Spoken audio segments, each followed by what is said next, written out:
George Washington, born February 22, 1732, was an American political leader, military general, statesman, and founding father of the United States, who served as the first President of the United States from 1789 to 1797. Washington led the Patriot forces to victory in the American Revolutionary War, and presided at the Constitutional Convention of 1787, which established the Constitution of the United States and a federal government for the United States. Washington has been called the father of the nation for his manifold leadership in the formative days of the country. Washington's first public office was serving as official surveyor of Culpeper County, Virginia from 1749 to 1750. Subsequently, he received his initial military training, as well as a command with the Virginia Regiment, during the French and Indian War. He was later elected to the Virginia House of Burgesses and was named a delegate to the Continental Congress.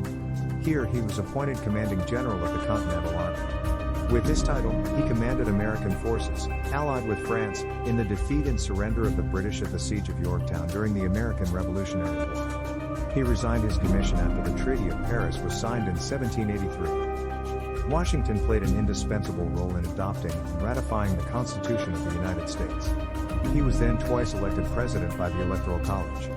He implemented a strong, well-financed national government while remaining impartial in a fierce rivalry between cabinet members Thomas Jefferson and Alexander Hamilton. During the French Revolution, he proclaimed a policy of neutrality while sanctioning the Jay Treaty. He set enduring precedents for the office of president, including the title Mr. President, and his farewell address is widely regarded as a preeminent statement on republicanism. Washington owned slaves, and, to preserve national unity, he supported measures passed by Congress to protect slavery. He later became troubled with the institution of slavery and freed his slaves in a 1799 bill. He endeavored to assimilate Native Americans into the Anglo-American culture but combated indigenous resistance during instances of violent conflict. He was a member of the Anglican Church and the Freemasons, and he urged broad religious freedom in his roles as general and president. Upon his death, he was eulogized as first in war, first in peace, and first in the hearts of his country.